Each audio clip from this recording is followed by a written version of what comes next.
مرحبا يا شهر رمضان يا شهر صيام مرحبا يا شهر رمضان يا شهر صيام مرحبا يا شهر رمضان يا شهر. Baik. Assalamualaikum warahmatullahi wabarakatuh. Selamat malam.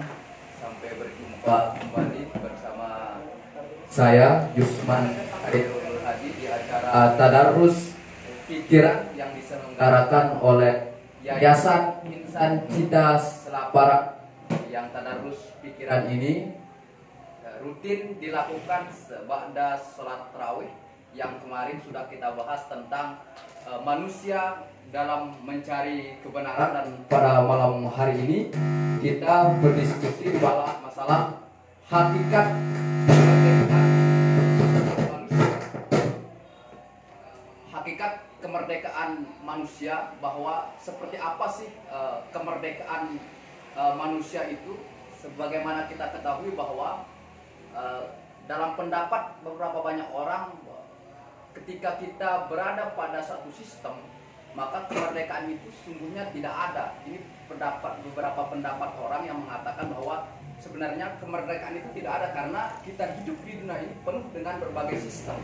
Ketika ada sistem di situ, berarti manusia itu pasti terbelenggu oleh sistem-sistem yang ada, baik itu sistem alam atau sistem hukum Tuhan, maupun sistem tentang bagaimana negara menjalankan sistemnya dalam menjalankan roda-roda negaranya.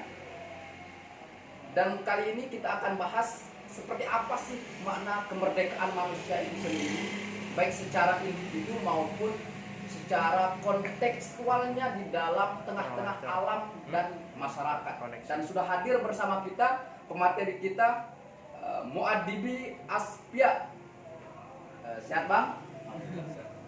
Yang akan berbicara tuntas mengenai hakikat dari kemerdekaan dari manusia yang sesungguhnya, yang penuh dengan sistem-sistem yang ada di alam semesta ini dan keberadaannya di tengah-tengah masyarakat. Dan perlu lagi kami sampaikan kepada pemirsa dimanapun Anda berada, maupun audien-audien yang sudah hadir di acara diskusi ini di Yayasan Insan Cita Selaparang.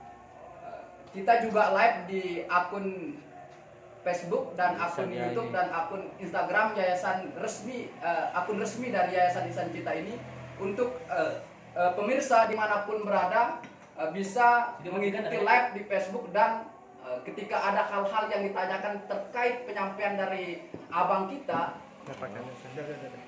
cukup mengetik pertanyaan yang ada di kolom akun Facebook maupun akun YouTube, dan untuk kita bahas. Dan siapa pertanyaan yang terbaik yang mengena terkait materi ini akan kita pertanyakan dan akan dibahas dan dicerahkan oleh abang kita, Abang Muaddibi Aspia, tentang hakikat kemerdekaan manusia. Mungkin langsung saja Bang, bagaimana hakikat kemerdekaan manusia, seperti apa sih hakikatnya? Karena kita berada pada satu sistem, di mana sistem itu perlu ada kepatuhan manusia itu sendiri, baik sistem alam maupun sistem negara yang ada di dunia ini. Lanjut saja Bang, bagaimana kemerdekaan manusia di tengah-tengah masyarakat dan di tengah-tengah alam semesta. Pada Abang Muaddibi kami persilahkan. Terima kasih kepada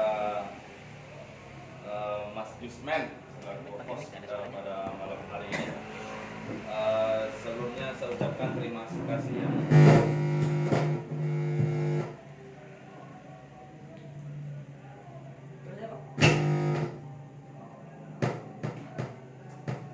bentar dulu, ada soal teknis.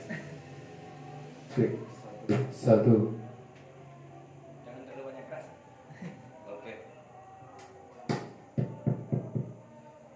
Oke. Terima kasih saya ucapkan kepada pihak penyelenggara dari pihak Yayasan Insan Cita. Sebelumnya saya ucapkan Assalamualaikum warahmatullahi wabarakatuh. Waalaikumsalam warahmatullahi wabarakatuh.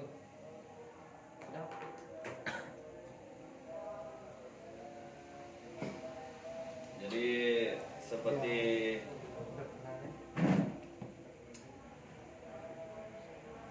yang dikasih kesempatan untuk berbicara terkait dengan masalah diskusi kita pada malam hari ini terkait dengan hakikat kemerdekaan manusia. Sebelumnya saya ingin memberikan sedikit pengantar terkait dengan masalah kemerdekaan manusia itu sendiri. Mungkin kita bertanya-tanya secara terminologi misalkan, apa sih yang dimaksudkan dengan kemerdekaan?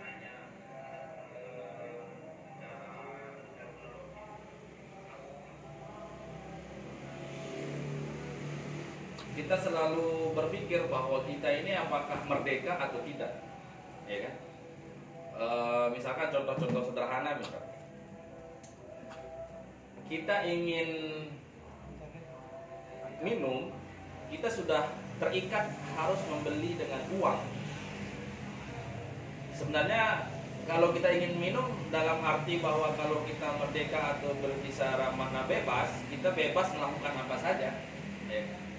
Makanya terminologi bebas ini dalam tradisi pemikiran filsafat itu disebut dengan liberty, atau kita sering istilahkan dengan istilah freedom, dan atau istilah-istilah lain misalkan libertarian dan sebagainya.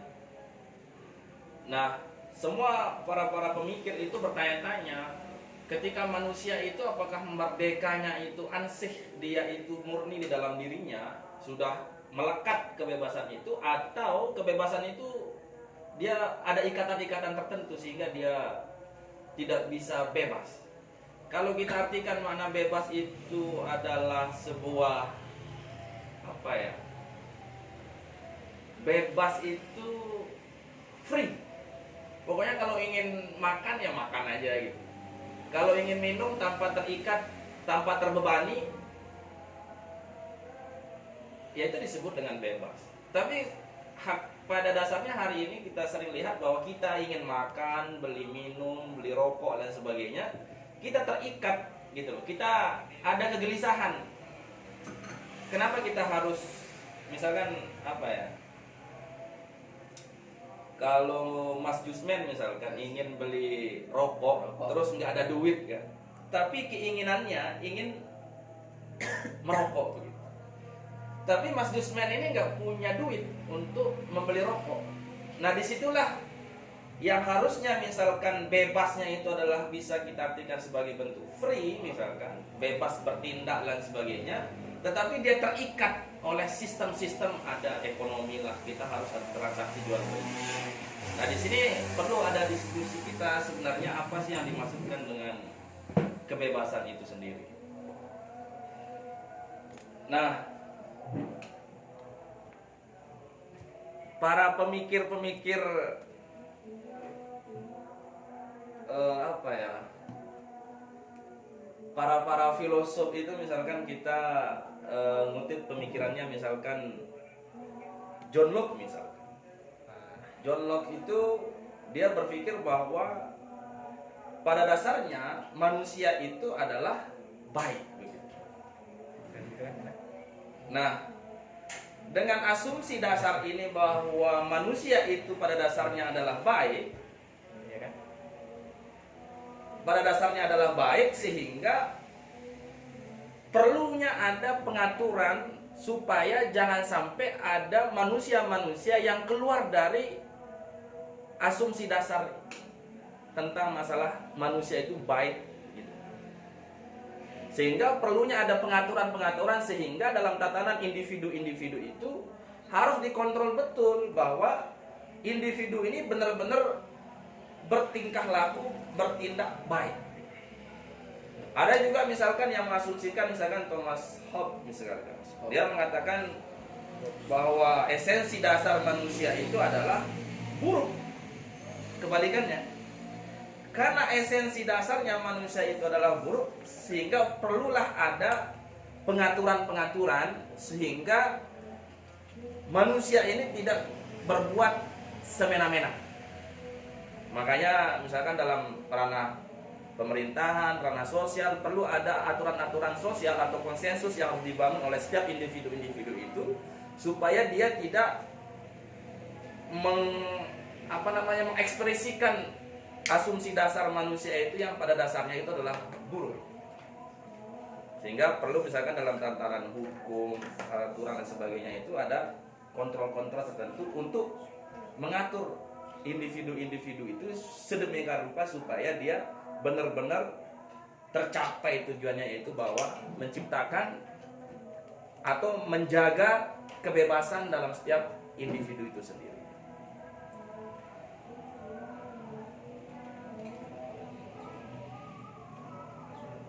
Jadi berangkat dari asumsi dasar itu. Nah,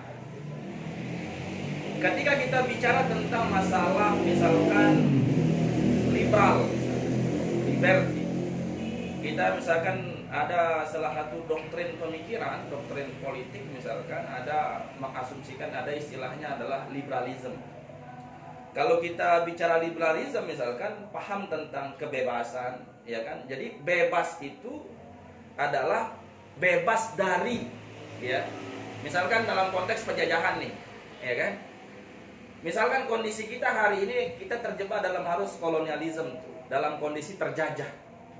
Jadi kalau kita tidak bebaskan dari diri kita dari, ya, bebas dari kolonial ini, kita tidak bisa bersikap bebas untuk memikirkan jangka panjang. Makanya Soekarno itu bilang merdeka itu adalah anti penjajahan, ya kan? Jadi kalau ada orang ingin mengatakan dirinya merdeka, tapi dia masih dijajah, ya sayogianya dia tidak merdeka ya. Makanya kalau kita ingin dikatakan sebagai manusia merdeka, kita harus membebaskan diri kita dari konsep-konsep perbudakan-perbudakan yang membelenggu diri kita. Sehingga kalau kita sudah membebaskan diri kita, sehingga kita pada posisi tertentu, posisi hari ini kita bebas untuk memikirkan jangka panjang, besok harus seperti apa dan sebagainya. Itu pun pasti banyak ikatan-ikatan tertentu yang menyebabkan kebebasan itu bisa terbelenggu kapan saja, entah dari sistem politik, sistem ekonomi dan lain sebagainya. Jadi, nah berangkat dari asumsi ini, makanya setiap manusia itu ingin melakukan sebuah pembebasan di dalam diri. Karena pada dasarnya dirinya itu adalah bebas.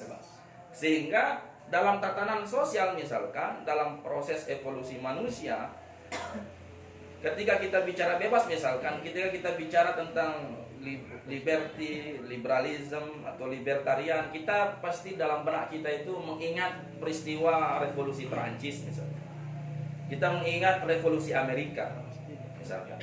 Bagaimana misalkan kita melihat revolusi Perancis pada waktu itu, yang mana mampu membebaskan diri mereka dari monarki absolut pada waktu itu yang mengekang kebebasan rakyatnya, sehingga dia tidak bisa bertindak sebebas-bebas apa yang diinginkan. Pada waktu itu revolusi Prancis, kalau kita kenal itu ada 3 pemikiran besar dalam revolusi Prancis itu yang kita sebut dengan égalité, liberté, dan fraternité. Égalité itu adalah semangat untuk kesetaraan. Kesetaraan. Jadi ketika pada monarki absolut itu yang pada waktu itu dipimpin oleh Raja Louis pada waktu itu, bahwa tidak ada kesetaraan, ada kelas-kelas sosial yang dibentuk oleh sistem kerajaan itu sendiri. Bahkan yang menguasai semua lini-lini sosial, yang menguasai ruang publik itu adalah hanya orang-orang tertentu, sehingga harus ada semangat kesetaraan. Ya enggak? Untuk membebaskan diri-diri mereka dari 12. Membebaskan dari diri mereka dari keterjajahan, bahwa mereka masih terbelenggu dalam konsep sistem pemerintahan monarki pada waktu itu. Itu yang disebut dengan egalite. Bagaimana yang diinginkan revolusi Prancis itu manusia itu harus setara. Kesetaraan. Yang kedua, pada revolusi Prancis itu kita dikenalkan dengan spirit yang disebut dengan liberté. Liberté itu bagaimana ada perlindungan terhadap kebebasan individu itu sendiri. Ya enggak? Kebebasan berpendapat, kebebasan untuk mengungkapkan isi-isi pikirannya dalam ranah publik itu harus dilindungi oleh negara. Makanya disebut dengan liberty. Makanya kita kenal misalkan freedom of speech misalnya. Ya kan? Jadi bebas berpendapat dan sebagainya. Yang ketiga yang kita sebut dengan brotherhood. Brotherhood itu adalah persaudaraan. Jadi konsep persaudaraan ini harus dirawat, harus dibangun dalam spirit dari revolusi Prancis. Makanya dia harus semangat semangat pembebasan itu, semangat kebebasan itu harus kita membebaskan diri kita dari bebas dari, terus baru kita bicara bebas untuk. Jadi bebas dari, ya, dari kolonialisme, dari sistem politik yang mengikat, yang tidak sepihak, yang tidak pro terhadap kesetaraan, tidak pro terhadap kebebasan, itu harus dibebaskan. Baru kita bebas untuk. Itu yang kita pahami tentang masalah bicara tentang kebebasan. Misalkan kita bicara tentang revolusi Amerika misalnya. Bagaimana revolusi Amerika ini sebuah benua yang diisi oleh koloni-koloni tertentu yang berasal dari Inggris, yang berasal dari Prancis, ya enggak? Nah, para koloni-koloni yang berasal dari Inggris ini membuat kehidupan di Amerika yang kita kenal Amerika hari ini, di benua Amerika itu. Sehingga pihak Inggris itu, setiap koloni yang ada di Amerika itu harus membayar pajak kepada Inggris. Harus membayar pajak kepada Inggris. Nah, sehingga negara-negara Eropa lainnya, misalkan seperti Prancis, melihat peluang, wah ini menarik ini. Di Amerika ini menarik untuk kita bangun sebuah koloni baru. Bukan hanya orang Inggris yang mengisi di benua Amerika itu, tetapi orang Prancis juga harus membangun koloni-koloni, ya enggak? Sehingga terjadilah persaingan di situ antara koloni yang dikuasai oleh orang-orang yang berasal dari Inggris, koloni yang dikuasai oleh orang-orang yang berasal dari Prancis. Nah, di dalam benua Amerika ini orang sudah ada persaingan, ya enggak? Sehingga terjadilah peperangan antara Inggris dengan Prancis, ya enggak? Yang kita sebut dengan perang 7 tahun itu, dan itu dimenangkan oleh Inggris. Tapi pada waktu itu, ketika Inggris memenangkan peperangan dengan Prancis, Inggris mengalami kolek yang sangat luar biasa karena anggaran perang sangat habis, sangat membutuhkan biaya yang sangat banyak, sehingga pihak Inggris membuat kebijakan harus membuat pajak berlebih terhadap koloni-koloni yang ada di Amerika, ya enggak? Terjadilah ketidakadilan, pajak semua dipajakin, ya enggak? Wah, ini nggak bisa katanya kan, kita diperas oleh negara Perancis ini katanya kan, sehingga mulailah ada semangat pembebasan, ingin membebaskan diri mereka dari belenggu dari Inggris. Makanya orang-orang yang berkoloni di Perancis maupun di orang koloni yang berasal dari Perancis dan Amerika ini, koloni yang berasal dari Perancis dan koloni yang berasal dari Inggris membuat, ya kalau kita bahasa konsolidasi lah. Bahwa kita ini nggak bisa diam begini doang, kita capek-capek berusaha, kita capek-capek berbisnis, toh juga nanti dipajakin juga sama Inggris. Makanya disitulah awal dari revolusi Amerika. Semangat revolusi Amerika ya. Jadi kita sebut dengan apa namanya, semangat independen, apa ya istilahnya itu. Jadi yang ditaruh adalah tentang independence itu. Jadi bagaimana pembebasan, bagaimana kemerdekaan itu harus dibangun gitu loh. Terjadilah revolusi Prancis dan melahirkan negara yang namanya negara Amerika. Paman Sam. Nah, biasanya sekarang ini udah merdeka, habis itu ketika dia sudah merdeka ternyata dia menjajah negara yang lain juga, nggak bisa diatur juga kan, ya kan? Nah di sini kita bertanya-tanya, ketika misalkan Amerika hari ini kita kenal dengan polisi dunia, misalkan negara Paman Sam misalkan, atau istilah-istilah bahwa negara adidaya dan sebagainya, sehingga dari semangat pembebasan ini kok malah melahirkan sebuah penjajahan-penjajahan gaya baru, Tirani baru. Nah, di sini ada kontradiksi yang perlu kita mungkin diskusikan nanti, ya kan? Yang bebas itu saya dan kamu nggak bisa macam-macam. Atau bebas ini milik kita bersama, ya kan? Atau bebas itu hanya dimiliki oleh orang-orang tertentu, ya kan? Ya buktinya hari ini misalkan bagaimana saudara-saudara kita di Papua yang makanan pokoknya itu sagu misalkan, tapi dipaksakan harus makan beras misalkan. Makan mie misalkan.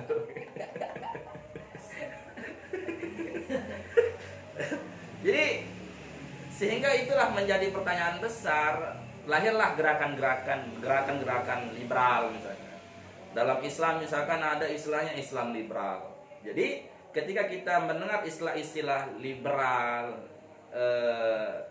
libertarian, freedom dan sebagainya, itu adalah berangkat dari akar kesejarahan dalam konteks perlawanan. Perlawanan bagaimana orang-orang Prancis membebaskan diri mereka dari kungkungan belenggu-belenggu daripada sistem pemerintahan yang sangat monarki pada waktu itu. Begitu juga dengan Amerika, ya kan? Makanya sekarang ini sedikit-sedikit Islam liberal. Berarti Islam liberal itu adalah Islam yang memberikan kebebasan, begitu.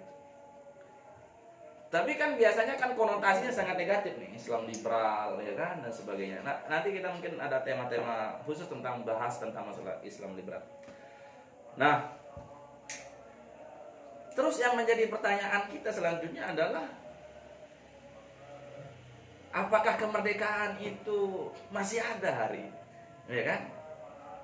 Ketika misalkan kita dalam konteks berorganisasi misalkan, ya enggak? Masih ada mazhab-mazhab kandaisme yang membelenggu setiap individu kader kan?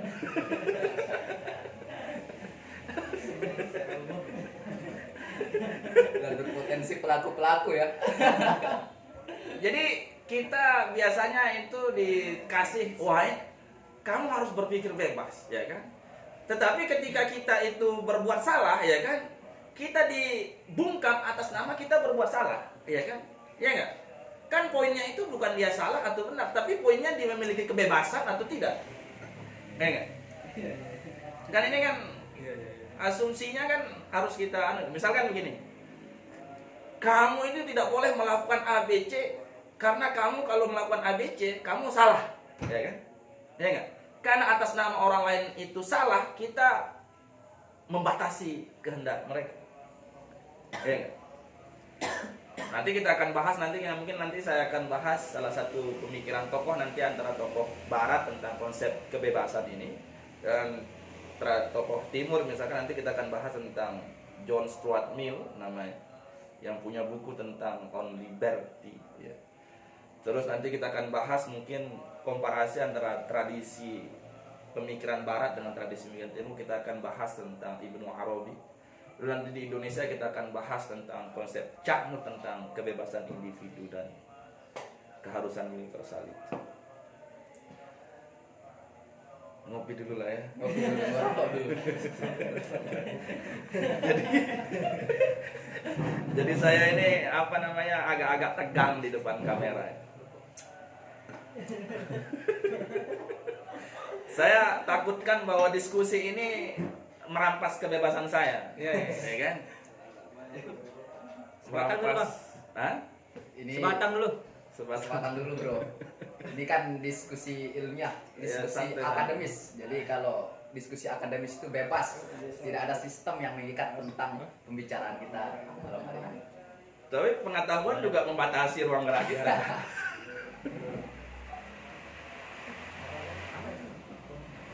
Baik, untuk pemirsa yang ada di rumah, yang setia di akun Facebooknya Yayasan Insan Cinta Selaparang, karena di situ akun tempat kita live. Ketika ada pertanyaan, ketik saja di kolom komentar, dan juga kita live di akun YouTube. Buat semuanya, terutama kader-kader himpunan mahasiswa Islam dari tataran komisariat maupun PB, wajib untuk share dan subscribe channel Yayasan Insan Cinta Selaparang. Oke.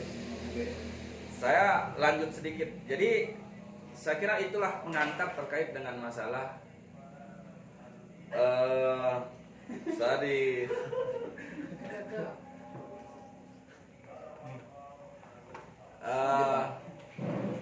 apa namanya terkait dengan masalah tentang masalah kebebasan, ya kan? Mungkin teman-teman bisa menanyakan sebelum kita lanjut.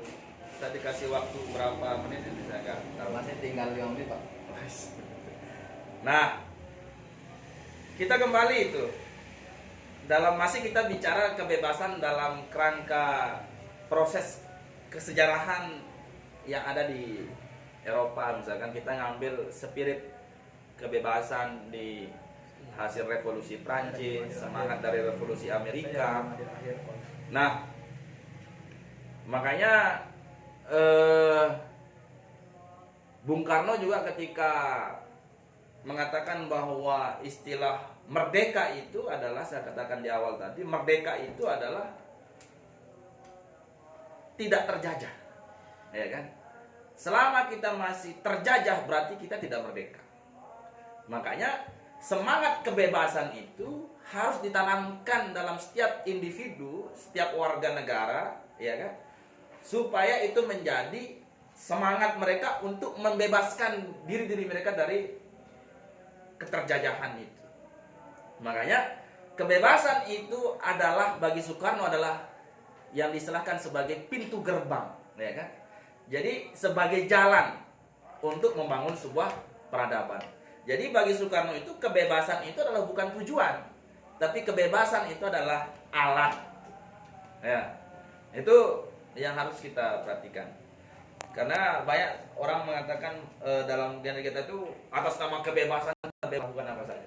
Atas nama kemerdekaan kita banyak melakukan hal-hal yang melakukan proses peniadaan antara satu sama lain. Nah, itu harus kita harus kita pahami. Kebebasan itu apakah tujuan atau alat. Oke, saya ingin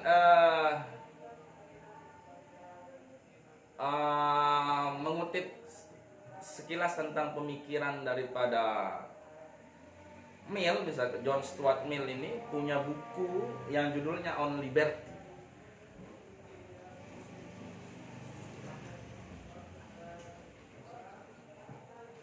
Nah, Mill ini dia adalah salah satu orang yang kita disebut dengan orang yang utilitarian. Apa itu utilitarian itu? Utilitarian itu adalah sebuah pandangan etis yang disebut baik adalah yang memiliki manfaat paling besar bagi banyak orang. Jadi unitarian apa itu? Emang lidah kita ini terbelenggu juga oleh istilah-istilah. Utilitarian. Sebuah paham bahwa yang disebut dengan baik itu adalah yang memiliki kebermanfaatan banyak terhadap orang. Jadi misalkan ketika ada sebuah tindakan dan misalkan dalam pertemuan itu 100 orang, sebuah tindakan itu ternyata bermanfaat bagi 70% dari jumlah orang tersebut. Itulah yang disebut dengan utilitarian. Walaupun 30%-nya itu tidak memiliki kebermanfaatan, tapi tetap yang menjadi pegangan adalah kebermanfaatan banyak orang, yang lebih banyak.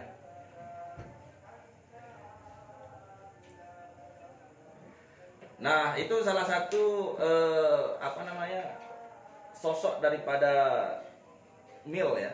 Yang kedua, Mill ini dikenal dengan orang yang memiliki pandangan tentang eudaimonis. Eudaimonis itu adalah orang yang menganggap bahwa kebaikan tertinggi itu adalah kebahagiaan. Jadi bagi Mill, buat apa kita melakukan banyak hal, toh juga kita nggak melakukan kebahagiaan, nggak mendapatkan kebahagiaan, ya nggak? Bagi Mill, dia tidak merdeka, ya nggak? Jadi pokoknya melakukan tindakan apa saja yang membuat kita bahagia, itulah tujuan daripada kebebasan itu. Itu adalah tujuan dari setiap manusia itu. Jadi adalah kebahagiaan. Nah, nanti kita akan bahas misalkan apa sih syarat-syarat bahagia ala Mill. John Stuart Mill ini syarat-syarat bahagia.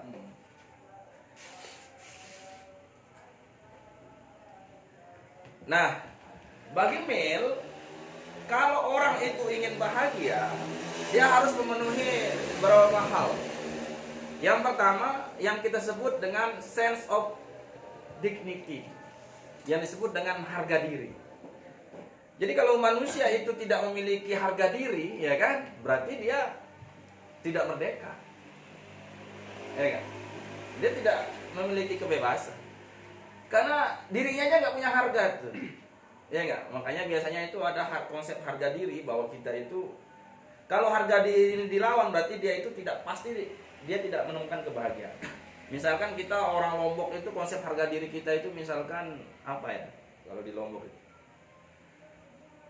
konsep harga diri kita itu kalau misalkan orang tua kita itu dihina misalkan, ya nggak? Nah kalau ketika orang tuanya dihina dia diam saja, pasti dia nggak bahagia tuh, karena dia harga dirinya nggak ada diri. Nah itulah kira-kira unsur-unsur atau syarat orang bahagia bagi Mill. Yang kedua, orang itu harus memiliki semangat namanya liberty. Liberty itu adalah bebas memilih, ya. Misalkan kita sebagai anak misalkan ingin jadi polisi, tapi orang tua itu ingin jadi, nyuruh kita itu ingin jadi apa? Ingin jadi dokter, ya enggak? Akhirnya kita demi memenuhi mengikuti keinginan orang tua atau saran orang tuanya jadi dokter, pada akhirnya kita tidak bebas, ya enggak? Kita udah jadi dokter dan sebagainya, tapi tetap aja tidak merasakan namanya kebahagiaan. Karena kita tidak memenuhi syarat bahagia alam Mill, yaitu adalah liberty, itu bebas memilih.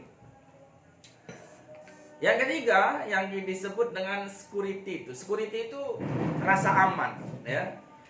Jadi kalau orang was-was atau tidak memiliki rasa aman terhadap dirinya, bisa dipastikan bahwa dia itu tidak bahagia. Ini dalam pandangan Mill. Terus yang kedua ada individuality, ada semangat kebebasan individu itu harus ada di dalam setiap diri manusia itu. Ya, terus yang selanjutnya kata Mill itu manusia itu harus membantu banyak orang, harus banyak memikirkan banyak orang, supaya dia bisa merasakan kebahagiaan.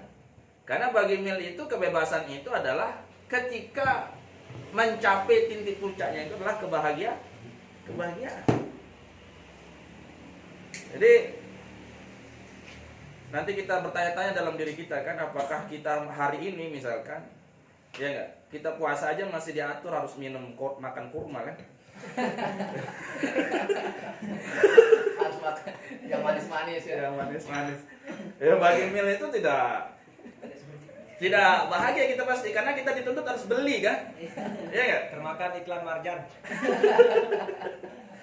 Atau kita harus makan cola atau apa ya, minum-minum es dan sebagainya.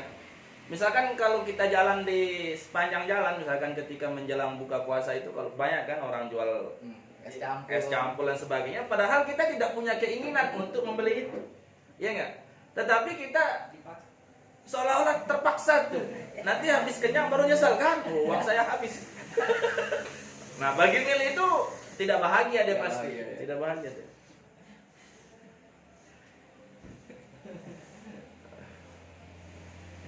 Nah,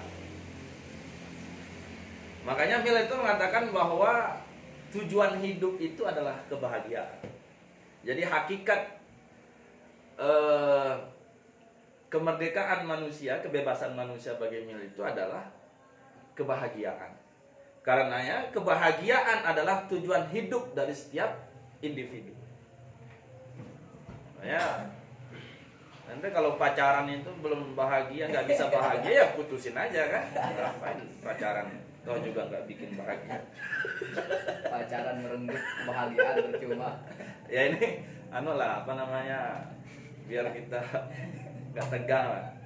Saya juga agak tegang tuh. Tetapi bagi Emil, ya bicara tentang bahagia juga nggak segampang yang kita pikirkan, karena manusia itu cenderung mengikuti hawa nafsunya tuh, ya nggak?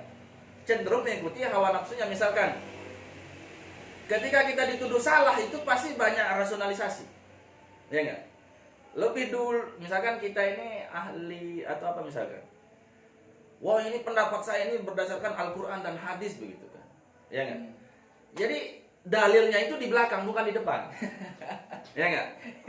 Karena berpotensi akhirnya mereduksi akhirnya kan, ya nggak? Misalnya dalilnya itu di belakang bukan di depan, ya nggak? Lebih dulu keinginannya sehingga baru dia cari-cari argumen-argumen yang mendukung kehendaknya. Nah ini perlu diatur bagi Mil, nggak bisa, ya kan? Karena manusia itu cenderung apa ya namanya itu? Cenderung lebih mendahulukan emosinya, Nafsu. ya kita sebut istilahnya nafsu lah, ya enggak? Sehingga perlu ada pengaturan dalam hal ini.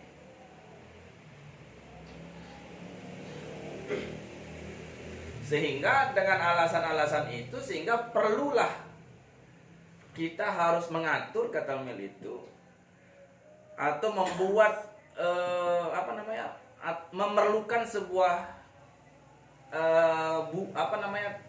tata cara atau pedoman untuk membuat keputusan supaya kita itu tidak terjebak dalam alur yang sangat liar itu, yang itu mendahulukan nafsu kita. Nah ini bahaya ya. Dia tulis live streaming begini. Nah makanya solusinya adalah bagi Mil itu adalah harus supaya tidak terjebak dalam alam nafs, ego atau emosi kita, itu harus ada yang kita sebut dengan semangat kebebasan itu. Apa yang dimaksud dengan kebebasan bagi Mil? Yaitu kebebasan adalah, kata Mil, sesuatu yang dianggap baik dengan cara kita tanpa berusaha menghilangkan apa yang dianggap baik oleh orang lain. Paham nggak? Jadi kita itu harus mengejar apa yang kita anggap baik tanpa meniadakan anggapan baik orang lain juga. Ya, biasanya ini kan kita ini anggapan baik aja anggapan baik menurut kita aja kita paksakan terhadap orang lain, sehingga orang lain kita anggap salah terus begitu kan? Anggapan baik Adinda.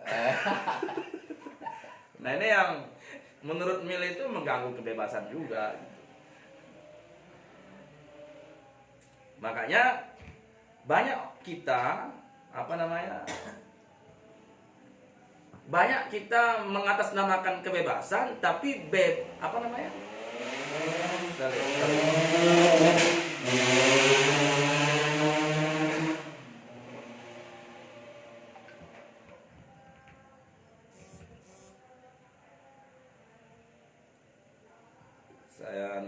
Nah, misalkan banyak di antara kita ingin berkata bebas, tapi hanya pendapat kita menurut kita baik aja yang kita anggap, sehingga kita melakukan sebuah peniadaan anggapan orang tentang hal yang baik itu gitu. Misalkan hanya pengurus cabang yang baik, ya kan? pengurus komisariat selalu salah. Padahal anak komisariat juga punya pandangan tentang hal yang baik itu gitu loh. Tapi atas nama superioritas daripada anggapan baiknya pengurus cabang, sehingga kita tiadakan kebebasan mereka atas nama kebenaran. Anak komisariat ini salah karena melanggar A, B, C dan sebagainya, makanya perlu ditertibkan atau kita amputasi. Nah ini kan merampas kebebasan bagi milik. Atau sebaliknya, karena orang itu berbuat salah sehingga kita batasi kehendaknya. Ini bagi Mil ini sama-sama kacau, dan itu bukan itu yang disebut dengan kebebasan. Bagi Mil itu kebebasan itu ya udah, orang salah itu biarkan dia mengeksplorasi kesalahannya, dan orang benar itu biarkan dia bebas mengeksplorasi kebenarannya, sehingga ketika makin banyak orang menunjukkan kesalahannya, justru menguatkan kebenaran itu sendiri. Bukan malah menghalangi dia untuk menunjukkan sesuatu yang salah. Ya enggak? Semakin dia banyak melakukan kesalahan, disitulah kebenaran itu makin diperkuat. Begitu. Masih panjang nih, masih. Nah, nanti kita akan bahas migran tentang kebebasan berpendapat dan kebebasan bertindak. Baik, sampai di situ ya, Mu. Itu dulu. Itu dulu kata pengantar dari Abang Gagah kita. Beliau juga sekaligus pengusaha ya, yang cukup mempengaruhi perekonomian di Lombok Timur. Baik, kita sudah membahas tentang bagaimana kemerdekaan itu dalam arti kebebasan ya, yang dibicarakan tadi mengenai liberalisme, kebebasan, mengenai masuk dalam revolusi Perancis, bagaimana semangat pembebasan dari monarki absolut dan berlanjut juga kepada revolusi Amerika. Tapi dengan seiring berjalannya waktu, bahwa pembebasan itu justru melahirkan tirani-tirani baru ya, di kehidupan kita. Nah ini Bang, ada pertanyaan yang masuk dari penonton, dan juga banyak pertanyaan juga dari akun YouTube. Kita masuk dulu dari pertanyaan penonton ya. Tadi kan membahas tentang bagaimana berangkat dari teorinya Thomas Hobbes yang mengatakan bahwa manusia itu pada dasarnya buruk, dan juga John Locke yang bertentangan teorinya dengan Thomas Hobbes yang mengatakan pada dasarnya manusia itu baik. Nah, berangkat dari teori itu akhirnya lahirlah sebuah konsep pembebasan atau sistem-sistem yang membebaskan. Tapi dalam implementasinya justru itu malah sistem-sistem itu membelenggu dan akhirnya melahirkan tirani-tirani baru. Dan berangkat dari pertanyaan penonton Bang, bagaimana sih ketika kita sudah berangkat dari teori-teori barat mengenai sebuah kemerdekaan, yaitu lebih cenderung kepada kebebasan, lalu bagaimana hubungan antara kebebasan-kebebasan tadi dengan konteks kita sebagai orang yang beragama? Antara kebebasan dengan agama, menurut pandangan Abang. Nah itu lebih tepatnya nanti kalau kita sudah mengulas tokoh Ibnu Arabi dengan Cak Nur, ya kan? Karena misalkan ketika kita bicara Cak Nur, misalkan semangat pembebasannya itu adalah semangat antara negasi dan afirmasi yang diambil dari semangat spirit tauhid itu sendiri. Itu konsep syahadat itu.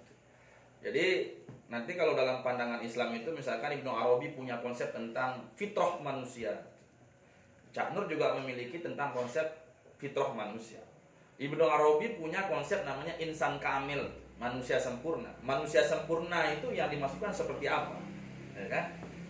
Begitu juga dengan Cak Nur punya konsep tentang insan kamil dalam karyanya, misalkan di nilai-nilai dasar perjuangan itu. Di situ dia membahas di bab 2 tentang NDP-nya itu, tentang pengertian-pengertian dasar tentang kemanusiaan. Nanti mungkin kita lanjut pembahasan dulu, baru kita tindak lanjuti pertanyaan itu. Karena kita masih fokus membahas tentang Mill ya. John Stuart Mill. Belum mana ya, Mill. Tadi sampai kepada bahwa Mill itu mengatakan bahwa ya kemerdekaan itu pada puncaknya adalah kebahagiaan. Tapi ada syarat-syarat tertentu terkait kebahagiaan itu menurut Mill, yaitu terkait harga diri, aman, bebas berkehendak ya, individualis dan tentu membantu orang bahagia juga. Tapi pada pelaksanaannya kebahagiaan menurut kita juga belum tentu bahagia menurut orang lain. Artinya kebahagiaan kita juga merenggut kebahagiaan orang lain. Nah, saya ambil pacar abang misalnya kan bahagia menurut saya ya Pak. Menyakitkan buat abang, tentu ini bukan konsep merdeka. Nah itu misalkan ente nikung pacar saya misalkan, itu menyenangkan Adinda tapi tidak membahagiakan saya. Nah itu bagi Mil itu tidak bisa disebut orang yang melakukan sebuah kebebasan, ya kan? Karena meniadakan kebahagiaan orang lain, ya kan? Makanya Mil itu ingin jangan sampai atas nama bahagia kita, ya kan? Kita meniadakan kebahagiaan orang lain. Makanya pasti ada yang sakit hati di antara kedua belah pihak. Bahkan yang melakukan proses penikungan terhadap kekasih orang itu juga pasti suatu saat nanti dia tidak bahagia karena dia mengikuti emosinya, ya enggak? Dia sudah terjebak dalam alam emosinya. Nanti karena dia nikung, nanti dia banyak dalil tuh, dia banyak dalih tuh kan, wah dia itu sering nyakitin kamu dan sebagainya. Itu bagi Mil itu bukan itu yang diinginkan. Makanya perlulah ada pengaturan dalam hal kebebasan bertindak dan kebebasan dalam berpendapat. Nah, saya lanjut misalkan dalam pandangan Mil misalkan tentang sikap tentang bebas berpendapat.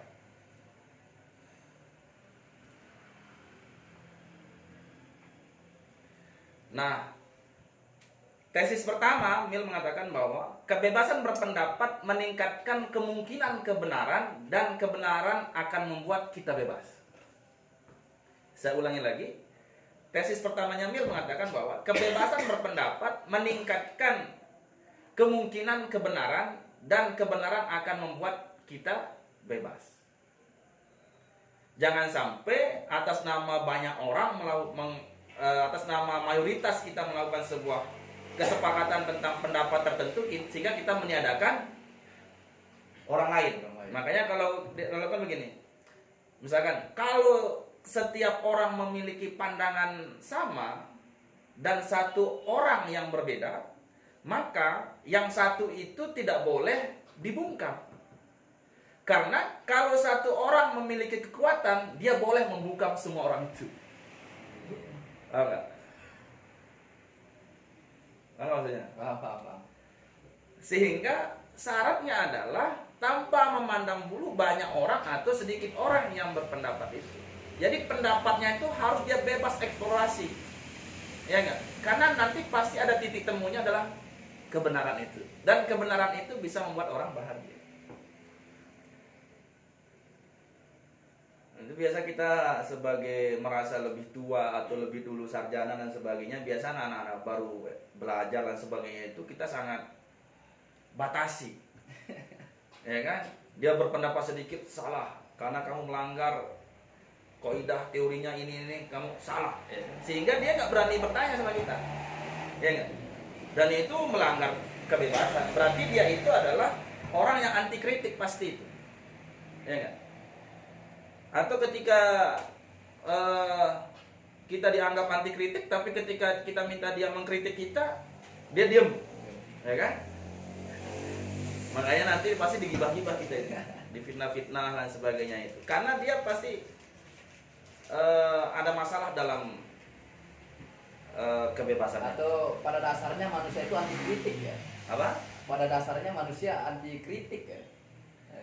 Ya karena makanya ketika Mil mengatakan bahwa manusia itu berpotensi mendahului emosinya daripada kebebasan itu, makanya perlu ada pengaturan.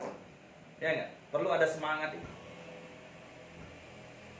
Itu tesis pertamanya Mil, makanya walaupun ada misalkan dalam musyawarah kita berpendapat dan sebagainya, satu orang itu harus didengarkan. Jangan sampai kita memutuskan sesuatu itu atas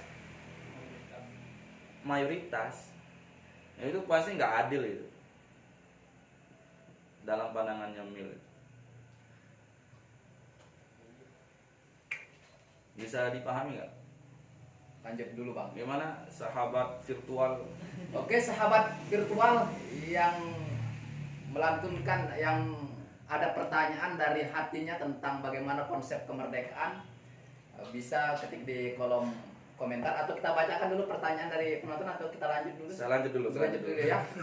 Gimana? Masih ada Boleh, boleh dibuka sesi dengan kita-kita di sini. Oh, boleh. Kita lanjutkan dulu, Bang. Saya lanjut 5 menit dulu ya supaya tidak ada kesalahpahaman. Yang merenggut kemerdekaan. Atau paham saya yang salah. Kita bicara tentang kebebasan berpendapat tapi kita batasi orang karena waktu. Nah, salah satu ciri orang yang melawan anti kebebasan berpendapat ini contohnya begini. Kita menyingkirkan yang benar dan membela yang salah. Iya enggak? Kita menyingkirkan yang benar dan membela yang salah. Dalam konteks biasanya kita itu pasti cara berpikirnya primitif tuh. Kalau teman kita diganggu, wah, kita harus lawan. Yang belakang Bang, salah ya. Wow, karena dia orang atau misalkan dia komisaris UGR, wah itu harus salah ya. Atau ini nyambung dengan brother ini, kesahabatan, persaudaraan, semangat persaudaraan. Ya, brother itu. Brother. Nah, pasti nanti ketika orang menyingkirkan yang benar, ya kan, dan membela yang salah itu, pada akhirnya dia tuh pasti cara berpikirnya itu komunal, ya enggak? Jadi kebenarannya itu diatur oleh kelompok mereka saja, orang lain pasti salah, ya kan? Masih orang-orang ini pasti cara berpikirnya itu nggak bisa diajak, pokoknya nggak bisa diajak maju lah, ya kan? Nah pasti ciri-ciri mereka itu ketika mereka kelompok mereka ini salah, ya kan, misalkan dia pasti tertutup, anti diskusi, anti kritik, ya kan, atau ente jadi pengurus cabang atau pengurus komisariat, ya kan, yang kritik ente itu yang baru LK1, ya kan, terus apa, mentang-mentang dia baru LK1, wah dia salah terus. Mesti ketum cabang atau pengurus komisariat atau ketum komisariat yang bersikap seperti itu pasti dia anti kritik dan pasti cara berpikirnya itu dogmatik Atas dasar kebenaran. menurut dia. Nah ini makanya harus kita singkirkan sikap anti dalam bebas berpendapat ini. Kita harus memberikan ruang sebesar-besarnya kepada setiap individu itu dalam mengekspresikan kebebasannya dalam berpendapat. Kalau ini dibatasi, pasti ada orang ingin mendominasi dalam individu-individu dalam sebuah komunitas sosial. Yang kedua misalkan, atau sebaliknya menyingkirkan yang salah dan membela yang benar, ya kan? Wah ini salah, ini harus dilawan dan harus dibumui hanguskan atas nama kebenaran. Tadi yang pertama itu atas nama kesalahan, tadi yang kedua itu atas nama kebenaran. Sama saja, sikap seperti ini itu adalah sikap anti anti bebas berpendapat. Freedom of speech. Dan ciri-cirinya pasti dia selalu mengakumulasi kebenarannya itu. Menurut dia itu pokoknya selalu dicari tambahan-tambahan pandangan supaya pendapat dia selalu benar. Ketika ada yang berusaha yang dianggap salah ini berusaha memberikan pandangan baru, dia pasti mencari dalil lagi, mencari argumen-argumen untuk memperkuat apa yang diyakininya benar. Dan itu pasti mereka dogmatik dalam cara berpikir. Keinginan dulu baru ada dalil-dalil ya. Dari dalil-dalil. Makanya saya senang semangat daripada semangat dari Yayasan Insan Cita ini selalu terbuka terhadap kebebasan berpendapat. Bukan dikuncikan pintu dari luar.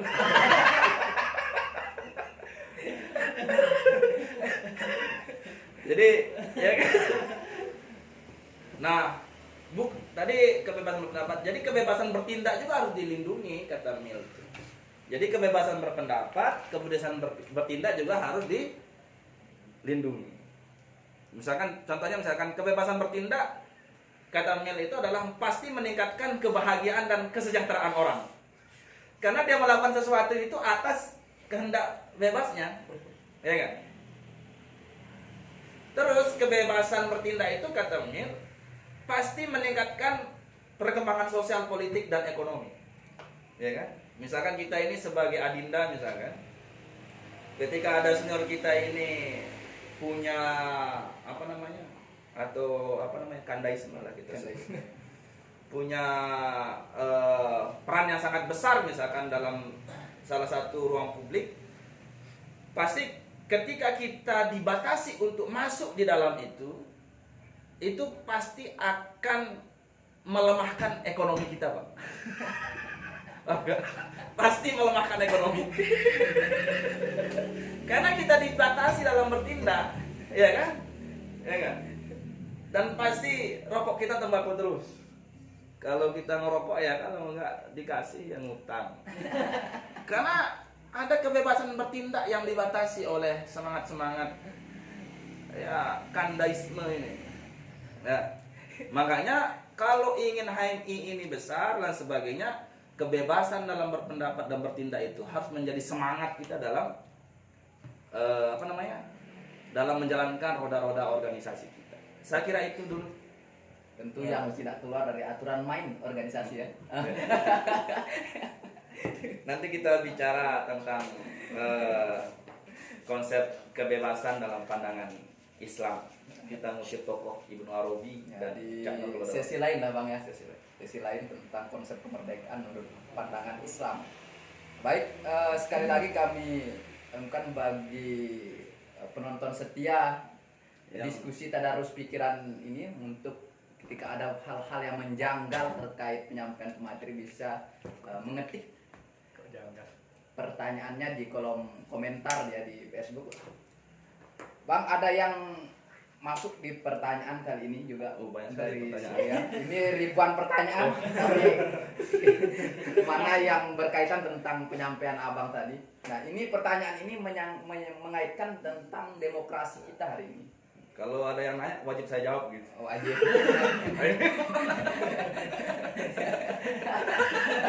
Ya, lanjut. Ini terkait ini masih nih seputaran Mil nih. Terkait mempertanyakan pandangan Mil terhadap demokrasi ya. Sudah idealkah untuk setiap orang mendapatkan kemerdekaan? Dalam tepatnya pertanyaannya, lalu bagaimana pandangan Mil terhadap demokrasi? Sudah idealkah untuk setiap orang mendapat kemerdekaan?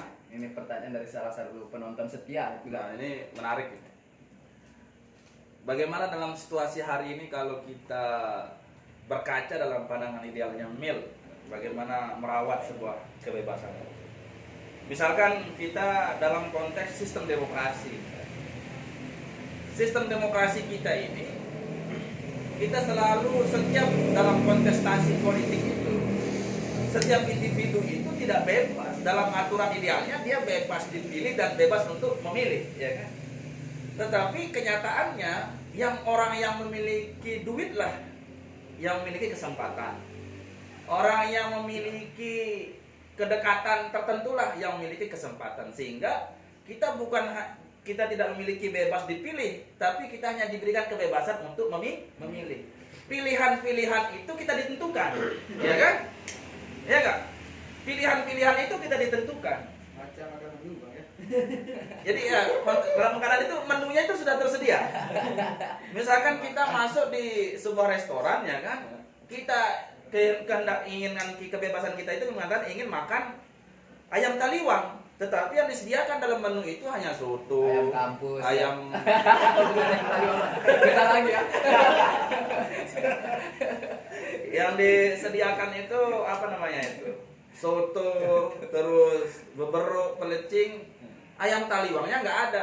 Pada akhirnya kita terpaksa memilih di antara menu-menu itu, ya kan? Jadi bagi saya demokrasi kita ini masih bermasalah. Kenapa dia bermasalah? Karena banyak orang-orang yang melampaui kebebasannya, sehingga dia meniadakan hak-hak orang lain itu, ya nggak? Makanya negara itu harus benar-benar mengatur proses demokrasi ini, supaya rakyat juga bebas menentukan siapa pilihannya, bukan hanya bebas memilih aja. Sesuai menu ya.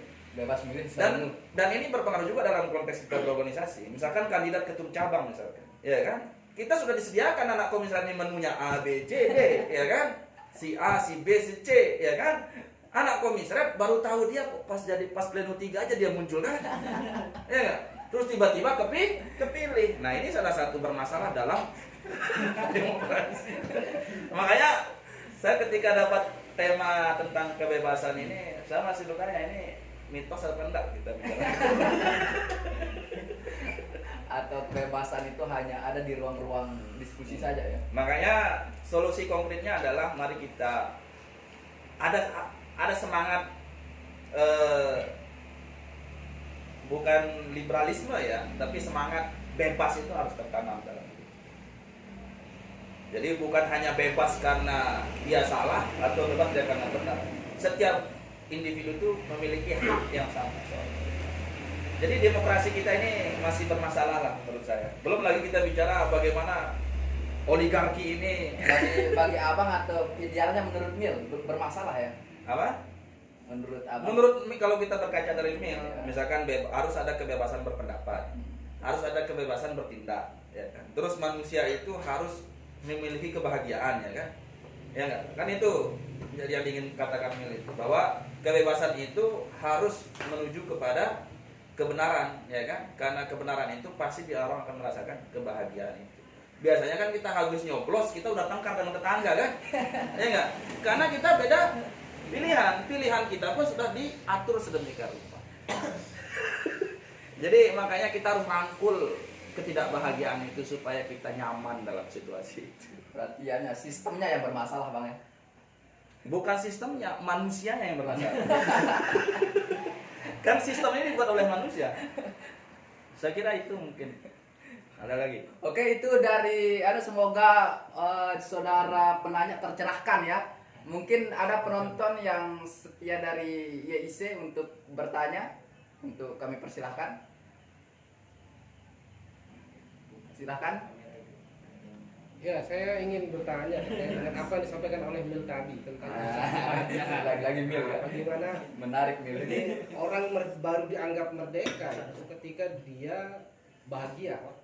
Nah, saya ingin bertanya di sini apa ukuran-ukuran orang berbahagia itu seperti apa? Apakah kemudian dengan kita tersenyum setiap hari sudah menjadi parameter bahwa itu adalah kita sedang berbahagia? Nah ini yang kita ingin tahu parameternya seperti apa? Orang itu bisa dianggap sebagai orang yang berbahagia hidupnya. Siap. Karena itu karena bahagia itu apakah kita bisa dimanifestasikan dalam kehidupan sosial ataukah kebahagiaan itu hanya di ruang privasi? Menarik nih. Terima kasih atas pertanyaannya. Ini pun beliau bertanya ini seolah-olah saya dituntut juga. Jawab. Ini juga masalah ya. Mengganggu kebahagiaan. Jadi memang kita hanya bebas berpendapat, Pak. Bertindak ini agak-agak diatur. Orang nanya pun kita diatur menjawab gitu. Tapi nanti kalau saya nggak jawab menyakitkan, karena tidak memuaskan. Oke, kita kembali dalam pertanyaan peserta tadarus pikiran ini. Makanya tadi di awal ketika saya menjelaskan itu, Mil mengatakan bahwa kita bisa disebut merdeka itu ketika kita merasakan kebahagiaan. Nah, upaya untuk mencapai kebahagiaan itu, Mil mengatakan harus ada unsur-unsur yang terpenuhi. Syarat-syarat ya. Ada unsur-unsur yang terpenuhi. Tentu kebahagiaan setiap individu itu berbeda-beda, ya kan? Ada ketika dia beli mobil itu dia bahagia, tetapi ada individu yang lain ketika dia beli motor itu dia bahagia juga. Jadi ukurannya itu bukan beli mobil atau beli motor sebagai prasyarat dia bahagia. Tapi bagi Mil, dia harus memiliki salah satunya itu adalah semangat liberty itu, semangat bebas memilih. Bukan pilihan kita itu udah tentukan, ya enggak? Misalkan bagi kita orang kampung itu makanan enak itu cara makan yang enak itu pakai tangan. Ya kan?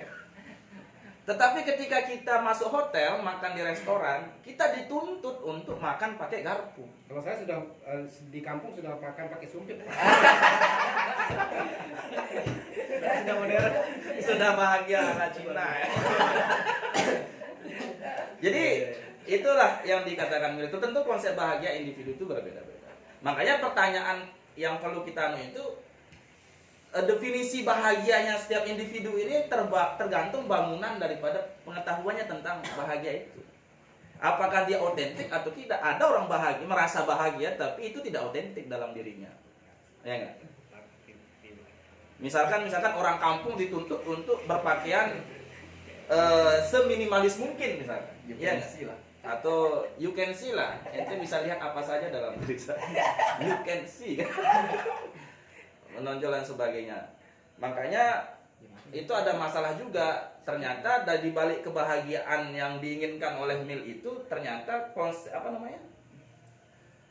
konstruk pikiran tentang bahagia itu juga tergantung pengetahuan kita. Makanya harus kita benar-benar bebas tuh. Solusinya itu adalah bagaimana kita bebas berpendapat. Karena dengan bebas berpendapat itulah semakin sering kita melakukan diskusi, kajian, semakin kita menemukan mana yang disebut dengan kita merasa bahagia sesungguhnya atau tidak. Saya kira itu Abang dah atas pertanyaan. Kira itu ya penonton setia dari Tadarus Pikiran yang diselenggarakan tentunya oleh Yayasan Insan Cita Semarang rutin di bulan suci Ramadan ini.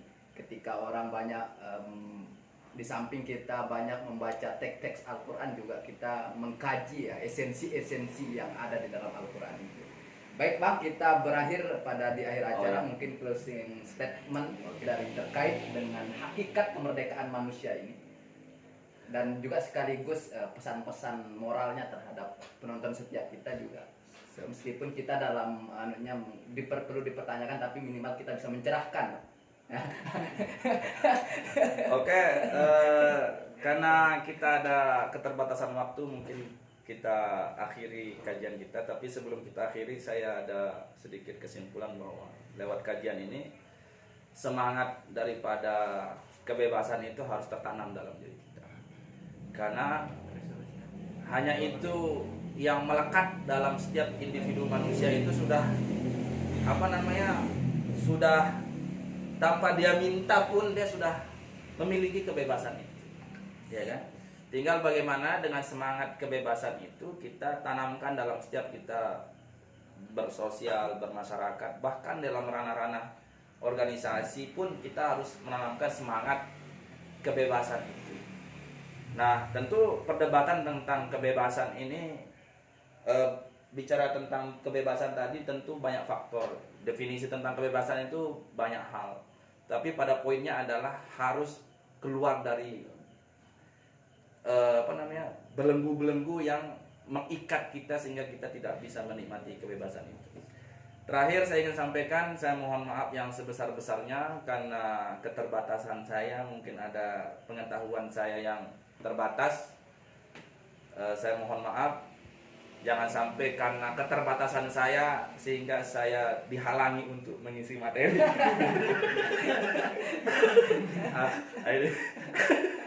Saya ingin nanti semakin banyak salah saya, semakin dikasih ruang untuk mengisi. Saya kira itu saja. Mudah-mudahan berkah untuk kita semua.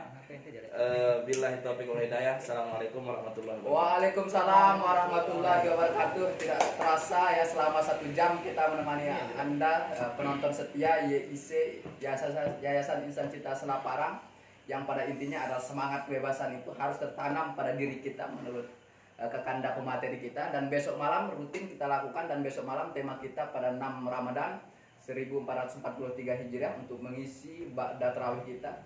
Juga akan kita bahas tentang tema ketuhanan yang Maha Esa sebagai teologi pembebasan manusia, yang pematerinya juga Kekanda Subhan, salah satu kalau di HMI ya juga Endeavor, dia ini juga teologi Islam ya.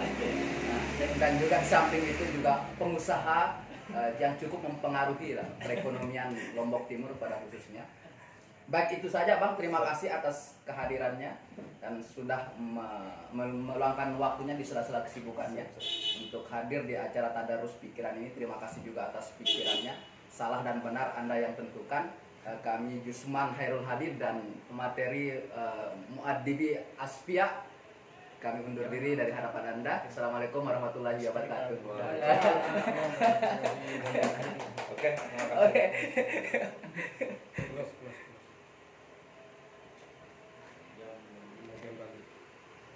Sudah, Bang?